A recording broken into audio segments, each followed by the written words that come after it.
Hello friend, welcome to my YouTube channel only chemistry.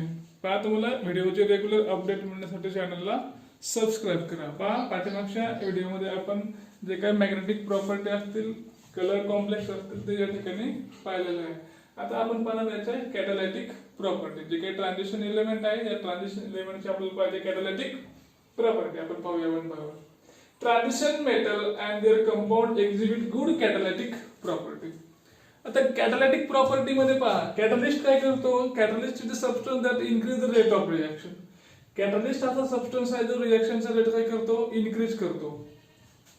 मग हा कॅटलिस्टचे आपण 11th स्टँडर्ड मध्ये दोन टाईप पाहिले. पहा, एक आहे आपला होमोजिनस कॅटलिस्ट आणि दुसरा आहे हेट्रोजिनस कॅटलिस्ट. आता होमोजिनस कशाला म्हणायचं?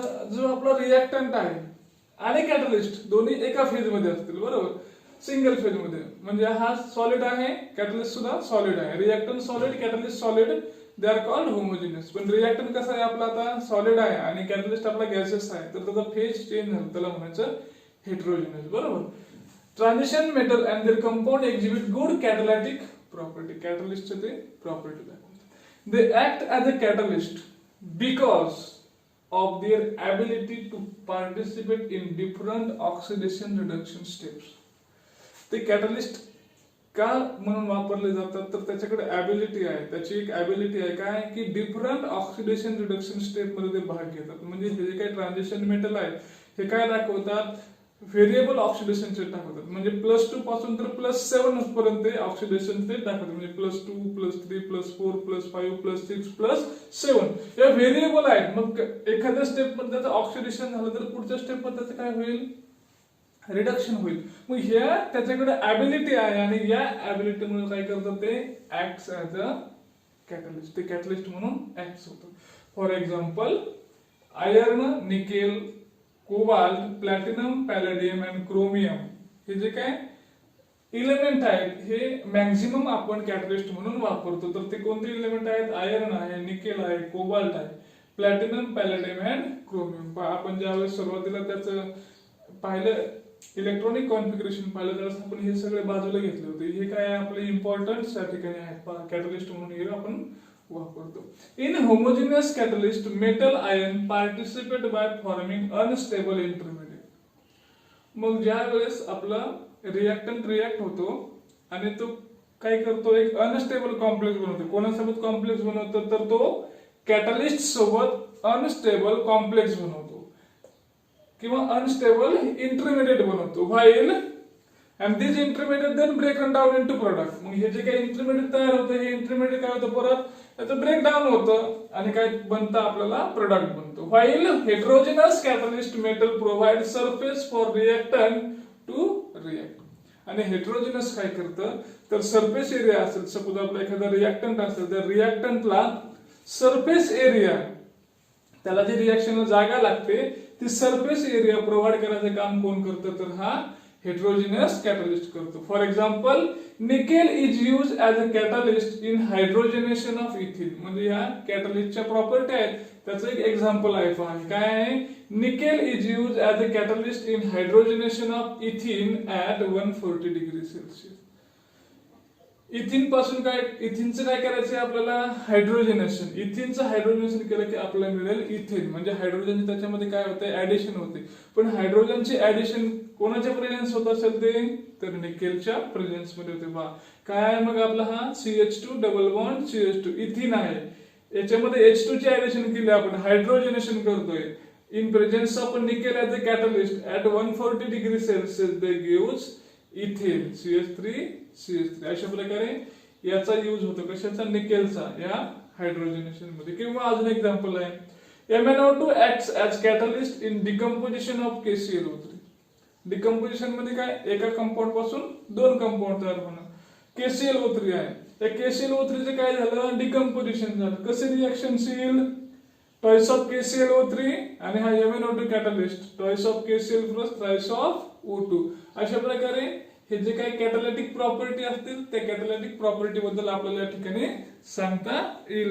जे काही ट्रान्झिशन मेटल्स आहेत हे कॅटलिस्ट म्हणून वापरले जातात. अशा प्रकारे आपण सांगू शकतो की ट्रान्झिशन मेटल हे कॅटलिस्ट म्हणून ऍक्ट होत असतात. चला पुढे जाऊया. पहा नेक्स्ट आहे आपला आता फॉर्मेशन ऑफ इंटरस्टिशियल कंपाऊंड. पहा आपण सॉलिड स्टेट मध्ये पाहिलं की इंटरस्टिशियल कंपाऊंड कसं फॉर्म होतं. पहा जो काही मेटल असेल त्या मेटल मध्ये काय झालं, बाहेरून एखादी इम्प्युरिटी आली आणि त्या इम्प्युरिटीने कोणती पोझिशन घेतली तर इंटरस्टिशियल पोझिशन घेतली, तर त्याला म्हणतो आपण इंटरस्टिशियल कंपाऊंड. जसं की आपण पहा या ठिकाणी पाहिलं होतं. पहा हा हे जे काही लेयर्स असतील हे सगळे कशाचे आपले आयर्नचे लेयर असतील, आणि याच्यामध्ये जी काही जागा आहे, ही जी काही मध्ये जागा आहे याला म्हणतो आपण इंटरस्टिशियल स्पेस. आणि या स्पेस मध्ये काय झाला, कार्बन आला. या स्पेस मध्ये कार्बन आला. हा आहे आपला आयर्न आणि हा आहे कार्बन, आणि या दोघांपासून जे कंपाऊंड तयार होईल त्याला म्हणतो आपण इंटरस्टिशियल कंपाऊंड. डेफिनेशन कडे जाऊया. When a small atoms like hydrogen, carbon or nitrogen, म्हणजे छोटे छोटे atoms, कारण हा स्पेस कमी असतो. When a small atoms like hydrogen, carbon or nitrogen are trapped in the interstitial space of a crystal lattice. हे जे काही क्रिस्टल स्ट्रक्चर आहे, या क्रिस्टल स्ट्रक्चर मधला जो काही इंटरस्टिशियल स्पेस असेल त्या स्पेस मध्ये हे काय झाले, ट्रॅप झाले. Then the compound form are called interstitial compound. मग जे कंपाऊंड तयार होतील त्या कंपाऊंडला आपण काय म्हणतो, इंटरस्टिशियल कंपाऊंड म्हणतो. For example steel and cast iron. मग हे जे काही तयार होतं, स्टील आणि कास्ट आयर्न तयार होतं, ते कशापासून तयार होतं, it is the combination of iron and carbon. आयर्नचं आणि कार्बनचं जे काही कॉम्बिनेशन असेल या कॉम्बिनेशन आपल्याला काय मिळतं, स्टील आणि कास्ट आयर्न मिळतं. Sometimes sulfides and oxide also form interstitial compound. काही वेळेस काय होतं, सल्फाइड असते की नाही, आपले सल्फाइड आहे, त्याच्यानंतर ऑक्साइड आहे, हे सुद्धा काय करतात, याचा जो काही इंटरस्टिशियल स्पेस असेल तो इंटरस्टिशियल स्पेस ते ऑक्युपाय करतात आणि एक कंपाऊंड तयार होतं, त्याला सुद्धा काय म्हणू आपण, इंटरस्टिशियल कंपाऊंड म्हणू. In the steel and cast iron the metal properties like malleability and ductility decreases. म्हणजे ओरिजिनल जो काही मेटल आहे आपला, कास्ट आयर्न मध्ये कोणता आहे, आयर्न आहे. त्याच्यानंतर स्टील मध्ये कोणता आहे, आयर्न आहे.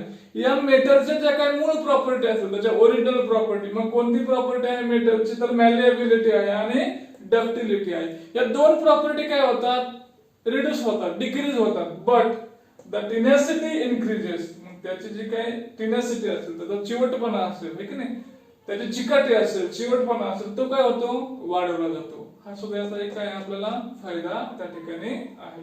अशा प्रकारे हे इंटरस्टिशियल कंपाऊंड बद्दल आपल्याला सांगतात. आता पुढे जाऊया. पहा प्रॉपर्टीज ऑफ इंटरस्टिशियल कंपाऊंड. या कंपाऊंडच्या काय प्रॉपर्टी आहे, दे आर गुड कंडक्टर. म्हणजे जे काही हे कंपाऊंड आहे इंटरस्टिशियल कंपाऊंड, ते कसे आहेत, good conductor of heat and electricity. Heat आणि इलेक्ट्रिसिटीचे काय आहेत, ते गुड कंडक्टर आहे.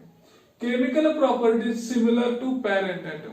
म्हणजे जरी काय झालं, आता याच्यामध्ये काय झालं, कार्बन जरी मिक्स झाला तर याच्या ज्या काय प्रॉपर्टी असतील त्या कोणासारख्या असतील, ओरिजिनल आयर्न सारख्या त्याच्या काय असणार आहे, प्रॉपर्टी असतील. Chemical properties similar to parent atom. It may be physical property sometime changes. Physical property काय झाल्या, त्या चेंज झाल्या, पण त्याच्या ज्या काही केमिकल प्रॉपर्टी असतील त्या कशा असतील, सिमिलर असतील. कोणासोबत, पॅरेंट ॲटम सोबत.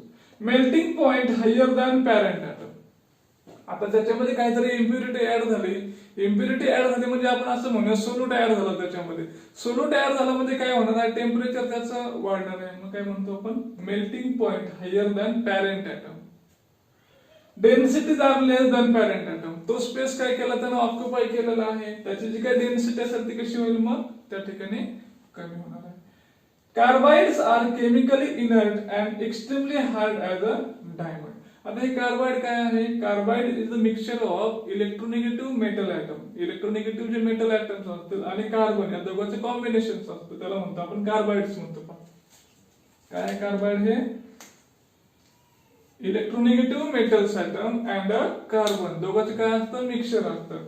आणि हे मिक्सचर कसं असतं, केमिकली इनर्ट असतं, कशामध्ये भाग घेत नाही, अँड एक्स्ट्रीमली हार्ड. जसं डायमंडचं स्ट्रक्चर असतं तसं स्ट्रक्चर या ठिकाणी काय होतं, हे तयार होतं. आणि कसं आहे, अगदी हार्ड आहे, हार्ड स्ट्रक्चर. म्हणजे जे आपल्याला हार्ड स्ट्रक्चर जर पाहिजे असेल तर ते आपण कशाचे बनवतो, कार्बाइडचे बनवतो. Hydrides of transition metal are use as powerful reducing agent.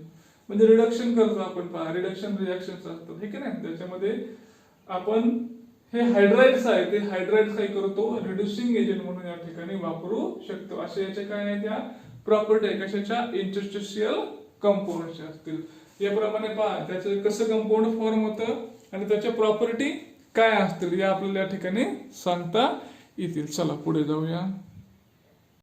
पहा नेक्स्ट आहे आपला आता फॉर्मेशन ऑफ ॲलॉय. ॲलॉय फॉर्मेशन कसं होतं तर आपण पहा पाठीमागं पाहिलेलं आहे, 11th मध्ये सुद्धा पाहिलेलं आहे आपण की ॲलॉय कशी फॉर्म होते. Alloy is a solid mixture of two metal. दोन मेटलचं जे काही मिक्सचर असेल तर दोन मेटलच्या मिक्सचर पासून काय बनतं आपल्याला ॲलॉय त्या ठिकाणी मिळतं. पहा alloy is a mixture of two metal. दोन मेटलचं काय आहे ते मिक्सचर आहे त्याच्यापासून आपल्याला ॲलॉय मिळतं. The metal with similar radii and similar properties radially forms ॲलॉय. म्हणजे जे मेटल सिमिलर प्रॉपर्टी दाखवतात है की नाही, ज्याची रेडियाई काय आहे सारखी आहे सिमिलर रेडियाई आहे, ते काय करतात इझिली ॲलॉय फॉर्म करतात. इझिली ॲलॉय फॉर्म करतात. This alloys are classified into two types. नंतर हे जे काही ॲलॉयज तयार होते हे ॲलॉयज काय केलं आपण दोन टाइप मध्ये त्याचं डिव्हायडेशन केलं. एक आहे पहा फेरस ॲलॉय आणि दुसरं आहे non ferrous ॲलॉय. It depending upon the iron. Iron वरून काय केले याचे दोन टाइप केले, एक आहे फेरस दुसरे आहे नॉन फेरस. ज्याच्यामध्ये काय आहे आयर्न आहे त्याला म्हणायचं फेरस ॲलॉय आणि ज्याच्यामध्ये अदर दॅन आयर्न असेल त्याला म्हणायचं नॉन फेरस आहे की नाही. आयर्नला आपण फेरक म्हणतो है की नाही, फेरिक म्हणतो. तसं याच्यावरून काय केले याचे दोन टाइप केले, ज्याच्यामध्ये आयर्न असेल ते फेरस, ज्याच्यामध्ये नसेल ते नॉन फेरस. आपण पाहूया पहा ferrous ॲलॉय. ॲलॉय of iron and other metal. Iron त्याच्यामध्ये कन्स्टिट्यूएंट मेन घटक झाला आयर्न त्याचा आणि बाकी घटक मग काय आले कमी प्रमाणामध्ये आले की नाही. Alloy of iron and other metal. In this alloy the percentage of iron is higher than the other metal. दुसरा जो काही त्याच्याबरोबर मेटल कंबाईन असेल त्या कंबायनिंग मेटल पेक्षा आयर्नचं पर्सेंटेज काय पाहिजे जास्त या ठिकाणी असलं पाहिजे, त्याला म्हणतो आपण ferrous alloy. For example nickel steel आणि क्रोमियम स्टील है की नाही. आता हे कशाचं कॉम्बिनेशन आहे तर निकेल आहे आणि याच्या बरोबर काय आहे आपला आयर्न आहे. नंतर क्रोमियम आहे याच्यासोबत काय आयर्न आहे आणि याच्यासोबत काय आहे तर अजून कार्बन सुद्धा आहे. कार्बन सुद्धा या ठिकाणी आहे आणि या स्टील मध्ये कार्बनचं किती पर्सेंटेज आहे तर 2% आहे. म्हणजे आयर्नचं पर्सेंटेज इथे काय आहे मॅक्झिमम आहे. मग सिंपली काय लक्षात ठेवू शकतो आपण की ज्याच्यामध्ये आयर्न असेल त्याला म्हणायचं फेरस ॲलॉय, ज्याच्यामध्ये आयर्न नसेल त्याला म्हणायचं नॉन फेरस ॲलॉय. आता सेकंड टाइप पाहूया non ferrous ॲलॉय. Non ferrous ॲलॉय is a mixture of metal other than iron. It may B transition or non transition. ते ट्रान्झिशन असतील किंवा नॉन ट्रान्झिशन मेटल्स असतील तरी चालतील, पण त्याच्यामध्ये काय पाहिजे फक्त आयर्न त्या ठिकाणी नकोय. Are called non ferrous alloy. त्याला म्हणतो आपण non ferrous alloy. For example bronze is alloy of copper and zinc. Copper आणि झिंकची जी काही ॲलॉय असेल त्याला आपण ब्रॉन्झ म्हणतो आणि याच्यामध्ये आता आहे कुठं आयर्न नाहीये. आयर्न सोडून दुसऱ्या जे काही ॲलॉय असतील त्याला म्हणतो आपण नॉन फेरस ॲलॉय. आयर्न सोडून पुढचे जे काही ॲलॉयज असतील आपलं त्याला म्हणायचं नॉन फेरस ॲलॉय. आता याच्या जे काही प्रॉपर्टी आहेत पहा है की नाही, ॲलॉयचे युजेस काय आहेत आपण काय करूया ॲलॉयचे युजेस पाहूया. नेक्स्ट आहे आपलं युजेस ऑफ ॲलॉय. ॲलॉयचे काय युजेस आहेत ते युजेस आपण या ठिकाणी आता पाहणार आहे. युजेस ऑफ ॲलॉय पहा काय म्हणलेलं आहे. Bronze is ॲलॉय which are corrosion resistant. Bronze काय आहे ॲलॉय आहे आणि ती कशी आहे करोजन रेजिस्टन्स आहे. म्हणजे याला गंज वगैरे लागत नाही की नाही, गंज या ठिकाणी याला लागत नाही. Corrosion resistant hence use for making स्टॅट्यूज.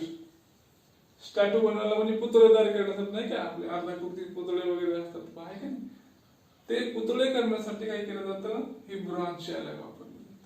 Medals नाही नाही वेगवेगळे मेडल्स असतात पहा ते मेडल्स या ठिकाणी बनवतात. अँड ट्रॉफीज वेगवेगळी बक्षिसाचे ट्रॉफी असतील तर ट्रॉफी सुद्धा काय केल्या जातात या ब्रॉन्झ पासून बनवल्या जातात. म्हणजे आता काय हा एक यूज आहे आणि ती कशी ती करोजन रेजिस्टन्स आहे. Cupro nickel alloy is use for making machinery part of marine ship boats. पाहता कुप्रा निकेल म्हणजे कॉपर आणि निकेलची अलॉय आहे. कशाची अलॉय आहे? कॉपर आणि निकेलची. Is use for making machinery parts, म्हणजे मशीन्स असतात त्या मशीनचे पार्ट बनवायचे. मग कोणत्या मशीनचे पार्ट बनवले जातात? मरीन शिप असतात हे की नाही, ज्या पाण्यामध्ये ज्या बोट्स असतात हे की नाही, जहाज असतात, त्याचे जे काय पार्ट असतील ते पार्ट कशापासून बनवतात? कुप्रा निकेल पासून बनवले जातात. For example marine condenser tube, ह्या जे काही कंडेन्सर ट्यूब असतात पहा, मरीन कंडेन्सर ट्यूब आहे एक्झाम्पल दिलेले आपल्याचं. पण याचे जे काही पार्ट्स असतात ते पार्ट्स या अलॉय पासून बनवले जातात. पुढे जाऊया आपण. तिसरा यूज त्याचा, stainless steel are use in the construction of outer fuselage of ultra high speed aircraft. म्हणजे जे काय स्टेनलेस स्टीलचा यूज केलेला आहे या ठिकाणी, कशामध्ये यूज केला स्टेनलेस स्टीलचा? Are use in the construction of outer fuselage of ultra high speed aircraft. आता आउटर फ्युसलेज मध्ये काय, सपोज आता विमान असेल की नाही, तर विमानाच्या बाहेरचं जे काही पिंजरा असतो की नाही, त्याचं जे स्ट्रक्चर असतं गोल स्ट्रक्चर वरचं, ते म्हणजे त्याचं काय फ्युसलेज झालं, म्हणजे पिंजरा म्हणतो आपण त्याला की नाही. Outer fuselage of ultra high speed aircraft म्हणजे एअरक्राफ्ट मध्ये जे काय बनवलेलं असतात हे की नाही, वरून त्याचं जे काही आवरण असेल ते आवरण कशाचं असतं याचं, तर ते स्टेनलेस स्टीलचं त्या ठिकाणी आवरण असतं. पुढे आहे पहा नेक्स्ट यूज पहा आपला आता, nichrome is alloy use in a gas turbine engine. आता नायक्रोम अलॉय म्हणजे कशी झाली परत ही, निकेल आणि क्रोमियमची अलॉय, निकेल आणि क्रोमियमची अलॉय. म्हणजे या ठिकाणी 80% निकेल असेल आणि 20% क्रोमियम असेल. याची जी काही अलॉय असेल त्याचा यूज कुठे जातो, तर टर्बाइनचे जे काही इंजिन्स असतात त्या टर्बाइनच्या इंजिन्स मध्ये निकेल आणि क्रोमियमची जी काही अलॉय आहे, नायक्रोम अलॉय म्हणतो आपण त्याला, त्याचा यूज या ठिकाणी केला जातो. पुढे पाचवा यूज आहे पहा, titanium alloy which stands race up to high temperature. या टिटॅनियमचे जे काय अलॉयज असतील त्या अलॉयज काय करतात, हाय टेम्परेचर पर्यंत विस्टँड करतात, म्हणजे त्या तग धरून राहतात तोपर्यंत. and are used for ultra high speed flight, fireproof bulkheads and exhaust shrouds. आता याचा यूज कुठे केला जातो, तर अल्ट्रा हाय स्पीड फ्लाइट असतील पहा, त्याच्यानंतर फायरप्रूफ बल्कहेड्स असतील आणि एक्झॉस्ट श्राउड्स असतील. आता श्राउड्स म्हणजे काय, आच्छादन असेल आहे की नाही. आता एखादं जहाज आहे, जहाजावरचं जे आच्छादन असेल ते कशाचं असेल हे, किंवा विमान असेल, विमानावरचा जो काही वरचा भाग आच्छादन असेल ते कशाचं असेल हे, तर टायटॅनियमचं असणार आहे. Flight fireproof bulkheads. आता फायरप्रूफ बल्कहेड्स म्हणजे जे जहाज असतात की नाही, पाणबुड्या वगैरे असतात, मग त्याचं जे काही बाहेरचा भाग असेल की नाही, किंवा त्याच्यामध्ये जे पडदे वगैरे असतील की नाही, ते पडदे वगैरे कशाचे असतात ते, तर या टायटॅनियमचे असतात आहे की नाही. बल्कहेड म्हणजे त्याचे पडदे आहे की नाही, असं भाग कंपार्टमेंट असतात, या कंपार्टमेंट मधला भाग कशाचा असेल मग हा बल्कहेडचा असेल. आणि तो कशापासून बनवतात, टायटॅनियमची जी काही अलॉय असेल त्याच्यापासून हे बनवतात. अशा प्रकारे याचे काय आहे यूज आहे पहा, हे यूज आपल्याला या ठिकाणी सांगता येतील पहा, लक्षात ठेवा यूज आहे त्याचे. चला पुढे जाऊया नेक्स्ट पॉइंट कडे पहा. नेक्स्ट आहे आपला आता compounds of manganese and chromium. Chromium आणि मॅंगनीजचे जे काही कंपाऊंड्स असतील त्यात कंपाऊंड पाहिजेत आपल्याला, तर दोन कंपाऊंड पाहिजे. त्याच्यामध्ये आपलं पहिलं कंपाऊंड आहे पहा KMnO4 आणि दुसरं कंपाऊंड आहे K2Cr2O7. हे दोन्ही कसे आहेत, ऑक्सिडायझिंग एजंट म्हणून आपण त्या ठिकाणी त्याला वापरतो. हे जे कंपाऊंड आहेत ते कंपाऊंड्स आपण या ठिकाणी आता पाहणार आहे. तर सुरुवातीला पाहूया आपण प्रिपरेशन ऑफ पोटॅशियम परमॅंगनेट. पोटॅशियम परमॅंगनेट कसं तयार केलं जातं याचं प्रिपरेशन पाहूया. तर पोटॅशियम परमॅंगनेट हे दोन प्रकारे तयार केलं जातं. एक आहे त्याचं केमिकल ऑक्सिडेशन आणि दुसरं आहे इलेक्ट्रोलायटिक ऑक्सिडेशन. तर सुरुवातीला आपण काय करूया, त्याचं केमिकल ऑक्सिडेशन या ठिकाणी पाहूया. तर केमिकल ऑक्सिडेशन मध्ये काय केलेलं आहे, त्याचं प्रिपरेशन केलेलं आहे. Finally divided manganese oxide. हे जे काही मॅंगनीज ऑक्साईड असेल फाईनली डिवायडेड म्हणजे पावडर फॉर्म मधलं, is heated strongly with KOH potassium hydroxide and oxidizing agent KClO3 म्हणजे पोटॅशियम क्लोरेट आहे, पोटॅशियम हायड्रॉक्साईड आहे आणि MnO2 आहे, मॅंगनीज ऑक्साईड आहे. तिन्ही काय करायचे, तिघाचं मिक्सचर घ्यायचं. In a dark green potassium manganate is form. मी तिन्ही मिक्सचर घेतलं आणि त्याच्यापासून काय बनलं आपल्याला, हिटिंग केल्यानंतर पोटॅशियम मॅग्नेट. पोटॅशियम मॅग्नेट काय झालं या ठिकाणी आपलं तयार झालं. इज फॉर्म आणि कसं तयार होते पोटॅशियम मॅग्नेट आपण पाहूया पहा. 3MnO2 plus 6KOH plus KClO3 तिघांची रिएक्शन्स आहे. त्याला हिटिंग केलं काय मिळालं आपल्याला तर पोटॅशियम मॅग्नेट मिळालं. पोटॅशियम मॅग्नेट मिळालं पहा आणि काय मिळालं अजून KCl मिळालं आणि 3H2 मॉलिक्यूल त्या ठिकाणी आपल्याला मिळालेला आहे. आपल्याला काय बनवायचंय पर मॅग्नेट बनवायचंय. इथे मिळलं का पर मॅग्नेट नाही फक्त काय मिळलंय पोटॅशियम मॅग्नेट मिळालं. पुढे जायचे आता मग आता इन न्यूट्रल और ऍसिडिक मीडियम की नाही न्यूट्रल ठेवा किंवा ते ऍसिडिक ठेवा. Potassium magnet disproportionate into KMnO4 and MnO2.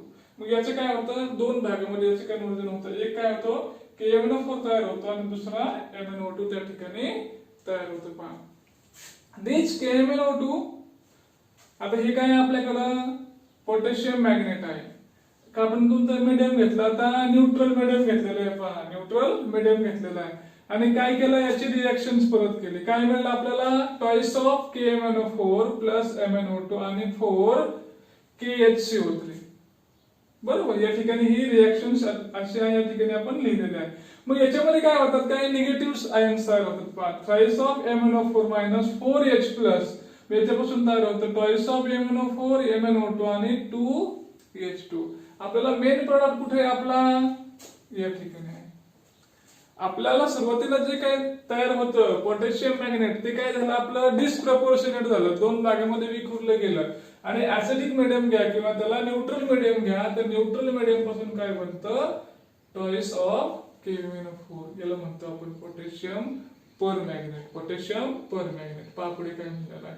The liquid is filter म्हणजे हे जे काही लिक्विड असेल हे की नाही रिएक्शनचं मिक्सचर असेल लिक्विड असेल is filter through glass wool किंवा सिंटर फिल्टर पेपर मध्ये फिल्टर करून घ्या अँड इव्हॅपोरेटेड टिल क्रिस्टलायझेशन. त्याला कुठपर्यंत इव्हॅपोरेशन करून घ्यायचं तर त्याचे क्रिस्टल तयार होईपर्यंत till crystallization and KMnO4 form small crystal. मग काय होतं ते क्रिस्टलायझेशन पर्यंत आपण त्याला इव्हॅपोरेट केलं तर KMnO4 चे काय होतात छोटे छोटे क्रिस्टल त्या ठिकाणी तयार होतात and which are black in colour. आणि याचा जो काही कलर असेल तो कसा असेल आपल्याला ब्लॅक कलर या ठिकाणी आपल्याला याचा मिळणार आहे. अशा प्रकारे हे काय करतो आपण याचं ऑक्सिडेशन करतो. आणि कसं ऑक्सिडेशन केलं आपण तर केमिकल ऑक्सिडेशन केलं. कोणाकोणाचं केलं आपण पहा MnO2 KOH आणि KClO3. आता ऍक्च्युअली याचा रोल काय आहे ऑक्सिडायझिंग एजंट आहे. ऑक्सिडायझिंग एजंट आहे म्हणजे रिएक्शन या दोघांची झाली. पोटॅशियम मॅग्नेट तयार झालं सुरुवातीला. पोटॅशियम मॅग्नेट वरती आपण काय केलं त्या ठिकाणी त्याचं डिस्प्रपोर्शनेट केलं. ऍसिडिक मीडियम वापरा किंवा तुम्ही न्यूट्रल मीडियम वापरा त्याने काय होईल त्याचं डिस्प्रपोर्शनेट होईल ते आणि आपल्याला काय मिळेल पोटॅशियम पर मॅग्नेट या ठिकाणी आपल्याला मिळेल. आणि ते कसं असेल they are in a black colour. ते कसं असेल ब्लॅक कलर मध्ये. आता याची दुसरी मेथड आहे पहा इलेक्ट्रोलायटिक ते आपण घेऊया. आणि दुसरी मेथड आहे आता इलेक्ट्रोलायटिक ऑक्सिडेशन. इलेक्ट्रोलायटिक ऑक्सिडेशन करून आपण काय करू शकतो KMnO4 प्रिपेअर करू शकतो. पहा काय म्हणतो the alkaline solution of manganate is electrolysed between iron electrode separated by diaphragm. आयर्नचे इलेक्ट्रोड घ्यायचे आणि त्याच्यामध्ये जे काही आपलं अल्कलाइन सोल्युशन आहे मॅंगनेटचं ते सोल्युशन ठेवायचं. त्या सोल्युशनचं काय होणार आहे इलेक्ट्रोलाइज होणार आहे. आणि हे जे दोन इलेक्ट्रोड्स आहेत आयर्नचे बिटवीन द आयर्न इलेक्ट्रोड याच्यामध्ये काय ठेवलेलं आहे डायफ्रॅगम म्हणजे एक पडदा त्या ठिकाणी ठेवलेला आहे. मग या सोल्युशनचे काय होईल आता इलेक्ट्रोलाइज होईल आणि कॅथोड आणि एनोड वरती काय होणार आहे रिएक्शन त्याची घडणार आहे. आणि ज्या वेळेस काय होतं एनोड वरती ऑक्सिजन तयार होतो आणि हा ऑक्सिजन कसा असतो नेसेंट असतो सिंगल ऑक्सिजन असतो. हा सिंगल ऑक्सिजन काय करतो की जे काही आपलं मॅग्नेट आहे त्या मॅग्नेटचं पर मॅग्नेट मध्ये काय करतो तो कन्व्हर्जन करतो. कसं पहा ट्वाइस ऑफ K2MnO4 हे आपलं काय आपलं मॅग्नेट सोल्युशन आहे प्लस H2 आणि हा जो ऑक्सिजन कुठून तयार झालेला आहे एनोड वर तयार झालेला आहे. हा काय करतो या मॅग्नेटचं काय करतो पर मॅग्नेट मध्ये कन्व्हर्जन करतो. कसं होतं पहा twice of KMnO4 plus 2KOH आणि हे काय मिळालं आपल्याला या ठिकाणी मिळालं पर मॅग्नेट या ठिकाणी मिळालं. The oxygen evolved at anode. हा ऑक्सिजन कुठून इव्हॉल्व झालाय एनोड पासून. Convert manganate to permanganate. मॅग्नेटचं कशामध्ये कन्वर्जन करतो तो पर मॅग्नेट मध्ये कन्व्हर्जन करतो. पहा काय म्हटलेलं आहे, द सोल्युशन इज फिल्टर. मग ते काय इलेक्ट्रोलाइज झालेलं सोल्युशन असेल, ज्याचं इलेक्ट्रोलायसिस झालेलं आहे ते सोल्युशन, ते काय करा, फिल्टर करून घ्या. The solution is filtered and evaporated. त्याला परत काय करा, हिटिंग प्रोव्हाइड करा, त्याचं काय करा, इव्हॅपोरेशन करा until the crystallization to get deep purple black coloured crystal of केएमएन4. कधीपर्यंत करा त्याचं क्रिस्टलायझेशन किंवा त्याचं इव्हॅपोरेशन, तर आपल्याला डीप पर्पल ब्लॅक कलरचे क्रिस्टल जोपर्यंत येत नाही तोपर्यंत त्याला काय करा, हिटिंग करत राहा. तुम्हाला काय मिळेल या ठिकाणी, KMnO4 या ठिकाणी मिळेल. अशा प्रकारे याच्या दोन प्रकारे आपण काय करतो, प्रिपरेशन करतो. एक आहे पहिला पहा केमिकल ऑक्सिडेशन, दुसरं आहे त्याचं इलेक्ट्रोलायटिक ऑक्सिडेशन आहे. अशा प्रकारे हे दोन्ही आपल्याला करता येईल. चला पुढे जाऊया. पहा नेक्स्ट पॉइंट आहे आपला केमिकल प्रॉपर्टीज ऑफ KMnO4. आता आपण त्याचं प्रिपरेशन पाहिलं. आता त्याचे जे काही केमिकल प्रॉपर्टी आहेत ते केमिकल प्रॉपर्टी आपण या ठिकाणी पाहणार आहे. काय म्हणलेलं आहे, इन ऍसिडिक मीडियम, दोन मीडियम मध्ये दाखवलं, एक अल्कलाइन मीडियम आहे, दुसरं ऍसिडिक मीडियम आहे. The oxidising reactions of KNO4 in acidic medium. त्याचे जे काही ऑक्सिडेशनचे रिएक्शन्स आहेत त्याच्यामुळे काय होतं, ऍक्च्युअली KMnO4 ला आपण ऑक्सिडायझिंग एजंट म्हणून वापरतो. तो काय करतो, ऑक्सिडेशन करतो. आणि ते कोणत्या मीडियम मध्ये आहे, तर ते आहे ऍसिडिक मीडियम मध्ये आहे. तर आपण काय करूया, एक एक रिएक्शन पाहूया. Oxidation of iodide to iodine, म्हणजे आयोडाइडचे जे काही आयन्स असतील, मायनसचे आयन असतील, त्याचं काय करायचं, आपल्याला आयोडीन मध्ये कन्व्हर्जन करायचे. म्हणजे याची जर -1 आहे, -1 चे काय करायचं, 0 कडे जायचं, म्हणजे त्याचं काय होते, ऑक्सिडेशन होते. पहा कसं होईल, तर 2MnO4 2- plus 10 iodide plus 16H+, acidic medium आहे, converted into 2Mn2 plus 8H2 plus 5I2. इथे -1 होती, इथे काय झाली, त्याची 0 झाली. म्हणजे या ठिकाणी त्याचं काय झालं, ऑक्सिडेशन झालं. हे जे काही ऑक्सिडेशन झालं हे कोणामुळे झालं, KMnO4 मुळे झालं, म्हणून त्याला म्हणतो आपण ऑक्सिडायझिंग एजंट. किंवा पुढे आहे पहा, oxidation of Fe2+ to Fe3+. Fe वरती किती चार्ज, सुरुवातीला 2+ आहे, 2+ चा 3+, त्याचा ऑक्सिडेशन नंबर काय झाला, वाढला, त्याला म्हणतो आपण ऑक्सिडेशन म्हणतो. Increase in oxidation number also called as oxidation म्हणतो. 2+ चा किती होईल, आता हा 3+ होईल. मग पहा, MnO4 plus 5Fe2+ plus 8H+, acidic medium आहे, 5Fe3+, 2+ चा काय झाला आता 3+, म्हणजे ऑक्सिडेशन स्टेट त्याची काय झाली, इन्क्रीज झाली, वाढलेलं आहे, प्लस Mn2+ प्लस 4H2, त्याची ऑक्सिडेशन स्टेट काय होते, इन्क्रीज होते, त्याला म्हणतो आपण ऑक्सिडेशन. मग कोण झालं ऑक्सिडेशन, इथं Fe2+ Fe3+ मध्ये काय झालं, कन्व्हर्जन झालं. किंवा अजून एक एक्झाम्पल आहे, खाली पहा, ऑक्सिडेशन ऑफ H2S. आता H2S त्याच्यामध्ये काय असतं, 2H+ आहेत आणि एक S2- आहे. कसं होतं ऑक्सिडेशन, पहा, 5S2- म्हणजे हा compound plus twice of MnO4- plus 16H+. Acidic medium प्रत्येक ठिकाणी घेतलेले आहे, पहा आपण, 2Mn2 प्लस 5S. इथे किती आहे, -2 आहे. इथे किती झाली, याची 0 झाली. फ्री स्टेट मध्ये त्याची 0 आहे, म्हणजे याचं सुद्धा काय झालं, ऑक्सिडेशन झालं. म्हणून KMnO4 काय आपला ऑक्सिडायझिंग एजंट आहे. किंवा पुढे दिलेले पहा, oxidation of oxalic acid. Oxalic ऍसिडचं काय करायचं, आता ऑक्सिडेशन करायचंय.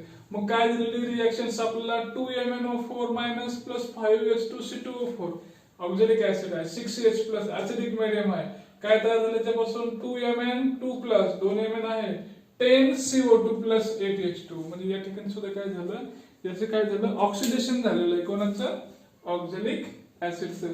म्हणजे जनरली काय सांगू शकतो याच्यावरून आपण, KMnO4 is a oxidizing agent.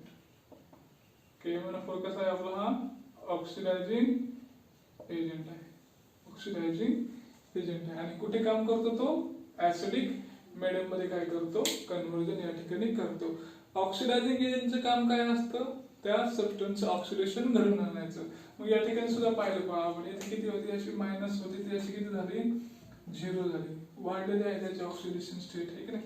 इथं 2+ ची किती झाली, 3+ झाली, इथे मायनसची काय झाली, 0 झाली. म्हणजे ऑक्सिडेशन स्टेट काय त्याच्या वाढतात, त्याला म्हणतो आपण ऑक्सिडेशन. अशा प्रकारे ही जी काही पहिली आहे रिएक्शन, इन ऍसिडिक मीडियम हे आपल्याला काय करता येईल त्या ठिकाणी सांगता येते. आता याच्या अल्कलाइन मध्ये पण आहे ते आपण या ठिकाणी पाहूया. अल्कलाइन मधल्या पहा सेकंड टाइप आहे आपला. पहा इन न्यूट्रल और वीकली अल्कलाइन मीडियम. अल्कलाइन असेल किंवा ते कसं असेल मीडियम आपलं न्यूट्रल मीडियम असेल. काय म्हणलं याच्यामध्ये पहा oxidation of iodide to iodate. म्हणजे इथं काय झालेलं आहे आयोडीन किती या ठिकाणी आपला हा -1 मध्ये आहे. त्याचे ऑक्सिडेशन स्टेट काय केली आहे आता इन्क्रीज केलेले आहे बरोबर. या ठिकाणी किती आहे पहा याची किती होईल 6 होईल. 6 झाली 6 आणि हे एक मायनस शिल्लक आहे म्हणजे -5 याची +5 होईल. मग पहा आता कसं होईल. Twice of MnO4 minus plus H2I minus they give twice of MnO2 2OH minus plus IO3.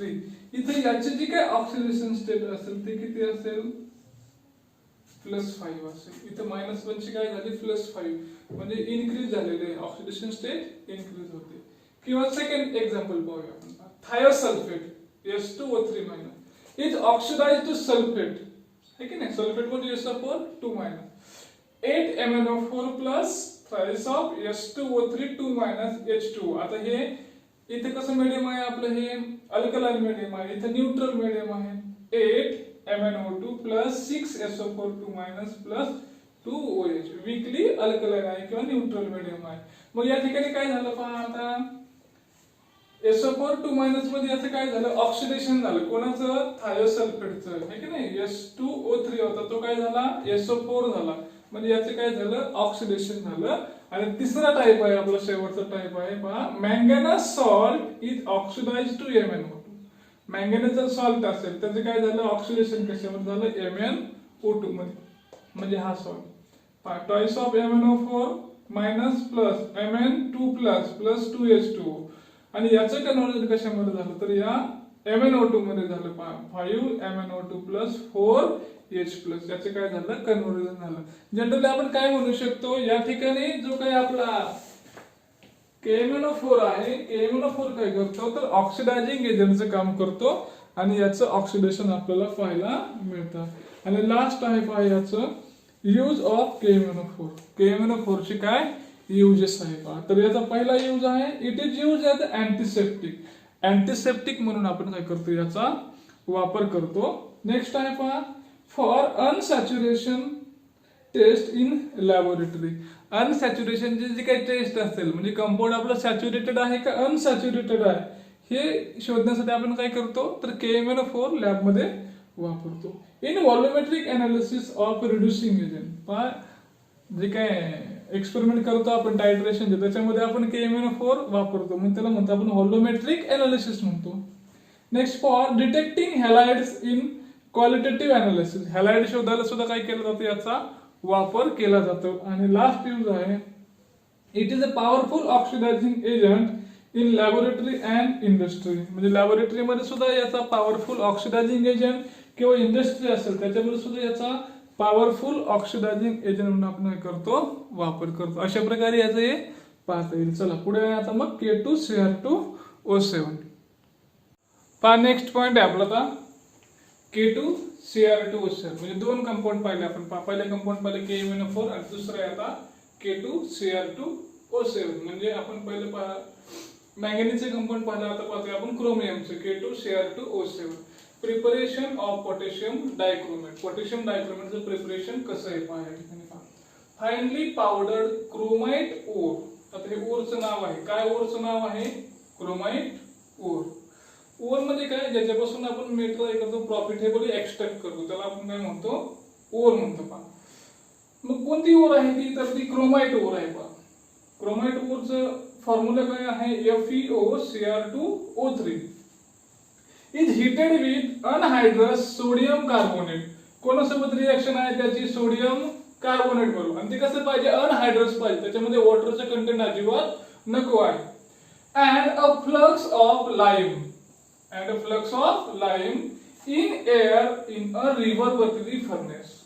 तर reverberating furnace हा मेटलर्जी मधला भाग आला. आणि फ्लक्स काय आहे flux is a substance that is added in a smelting of ore, ज्यावेळेस ओरचं आपण स्मेल्टिंग करत असतो त्यावेळेस आपण हे फ्लक्स ऍड करतो. हे फ्लक्स काय करतं, याच्यामध्ये जे काय अनवॉन्टेड इम्प्युरिटी आहेत, त्या इम्प्युरिटी बरोबर काय होते, कंबाईन होतं आणि त्याच्यापासून स्लॅग तयार होतं आणि ते स्लॅग काय केलं जातं, रिमूव्ह केलं जातं. म्हणजे ऍक्च्युली आपण काय म्हणू शकतो या ठिकाणी फ्लक्स म्हणजे काय, it is use to remove an impurity. Impurity काढून टाकण्यासाठी वापरलं जातं, त्याला म्हणतो आपण फ्लक्स म्हणतो.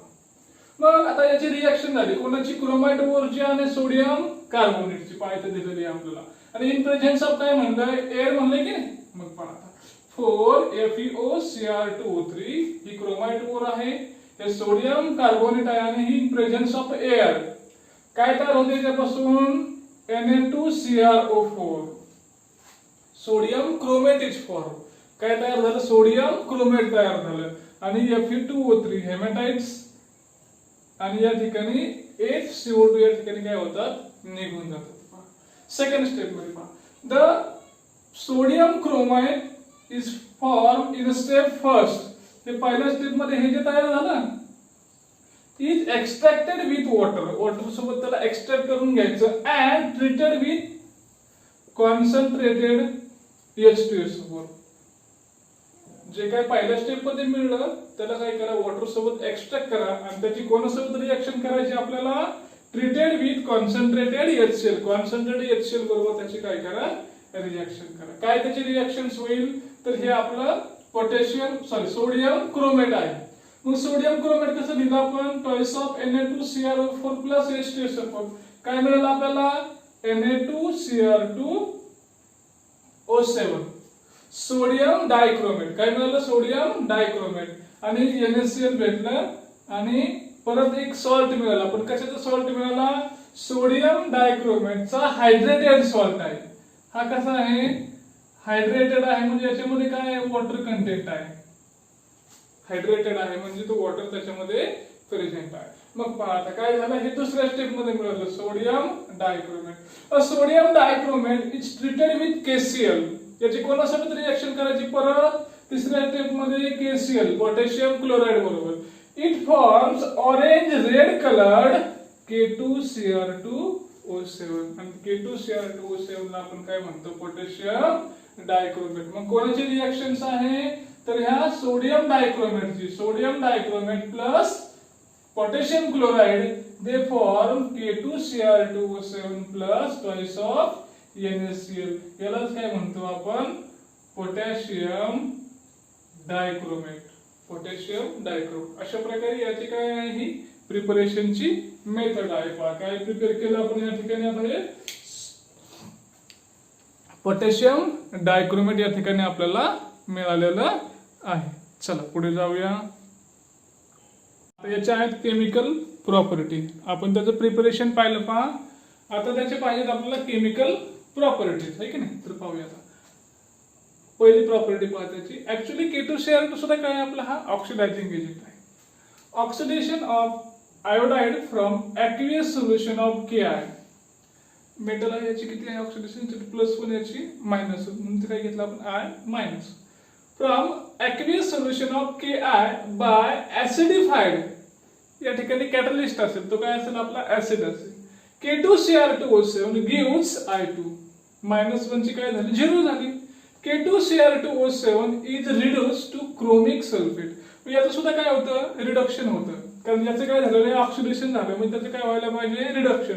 Chromic sulphate is reduce to potassium dichromate is reduce to chromic sulphate. The liberated I2 turn the solution brown. मग कसं कळेल आपल्याला की तो त्याचं ऑक्सिडेशन झालेलं आहे, कसं कळेल आपल्याला, तर जे काय सोल्युशन आहे आपलं ते सोल्युशन कसं होतं, ब्राऊन कलरचं होतं.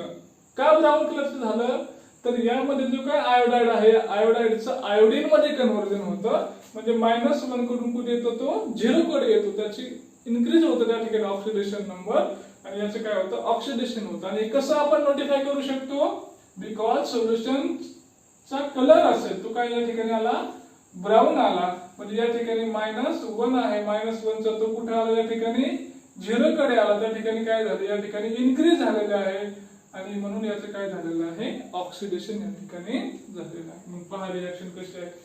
K2Cr2O7 potassium dichromate plus 6 of Ki+7H2SO4 acidified medium आहे. काय तयार झालं 4K2SO4 plus chromic sulphate plus 7H2O and 3 iodine काय झाले त्या ठिकाणी तयार झाले. आणि हे जे काय आयोडीन निघून गेले हे आयोडीन मुळे हे जे काय सोल्युशन आहे या सोल्युशनला काय येतो ब्राऊन कलर येतो. आणि आपण सांगू शकतो या ठिकाणी काय झालं याचं ऑक्सिडेशन झालेलं आहे. हे त्याचा पहिला यूज आहे कशाचा पोटॅशियम डायक्रोमेटचा ऑक्सिडेशन एजंट म्हणून काय केला त्या ठिकाणी यूज केला. किंवा दुसरं एक्झाम्पल आहे आपल्याकडे when H2S gas is passed. आता H2S गॅस काय केला पास केला कशावरून पास थ्रू ऍसिडिफाईड K2Cr2 याचं जे सोल्युशन असेल याच्यामध्ये ऍसिडिफाय असेल त्याच्यामध्ये H2S काय करायचा पास करायचा. H2S is oxidized त्याचं काय होतं ऑक्सिडेशन होतं. H2S is oxidized to pale yellow precipitate of sulfur. H2S चं काय झालं पेल येलो काय मिळालं त्याला या ठिकाणी काय मिळाला प्रेसिपिटेट मिळाला. Simultaneously K2Cr2O7 is reduced to chromic sulfate. याचं पण काय रिडक्शन होते कशामध्ये क्रोमिक सल्फेट मध्ये which is reflected as color change of solution from orange to green. आणि मग कसं कळलं आपल्याला याचा झालेला आहे याचं रिडक्शन तर कलर काय आहे ऑरेंज पासून काय होतं तो ग्रीन होतं. आणि जो काही आपला H2S आहे त्याच्यामध्ये सल्फर आहे त्याचं काय होतं ऑक्सिडेशन होतं आणि त्याला कोणता प्रेसिपिटेट मिळतो पेल येलो प्रेसिपिटेट मिळतो. या ठिकाणी H2 आहे म्हणजे एका हायड्रोजनची प्लस आणि प्लस 2 झाली मग याची -2 असेल बरोबर. मग या ठिकाणी पहा आता इथे सल्फर तयार झाला आपला. सल्फरची किती आहे सिंगल स्टेट मध्ये तो नेटिव्ह स्टेट मध्ये आहे फ्री स्टेट मध्ये आहे किती आहे याची 0 आहे म्हणजे -2 पासून 0 कडे आला म्हणजे याचं काय झालेलं आहे या ठिकाणी ऑक्सिडेशन झालेलं आहे. काय झालं याचं ऑक्सिडेशन या ठिकाणी झालेलं आहे. आता रिएक्शन पाहू कशी आहे K2Cr2O7 प्लस ऍसिडिफाईड म्हणलेला आहे 4H2SO4 आणि H2S त्याच्यासोबत कंबाईन केलं काय मिळालं आपल्याला K2SO4 आणि काय मिळालं अजून क्रोमिक सल्फेट 7H2 आणि 3 सल्फाइड या ठिकाणी आपल्याला मिळाले. मग काय म्हणू शकतो आपण याचा जो काही यूज असेल या पोटॅशियम डायक्रोमेटचा आपण ऑक्सिडायझिंग एजंट म्हणून वापर करतो. याचे दोन एक्झाम्पल पाहिले आपण आयोडाइड फ्रॉम -1 टू आयोडीन 0 पर्यंत आलो. H2S मधला सल्फाइड आहे त्याची -2 पासून 0 पर्यंत आलो. याची ऑक्सिडेशन स्टेट काय केली आपण वाढवली आणि ऑक्सिडेशन स्टेट इन्क्रीज होणं म्हणजे त्याचं काय झालेलं आहे ऑक्सिडेशन या ठिकाणी झालेलं आहे. अशा प्रकारे याच्या जे काही प्रॉपर्टीज असतील पहा केमिकल प्रॉपर्टीज हे आपण या ठिकाणी पाहिलेल्या आहेत. पहा व्हिडिओ जर आवडला तर नक्की लाईक करा. थँक्यू.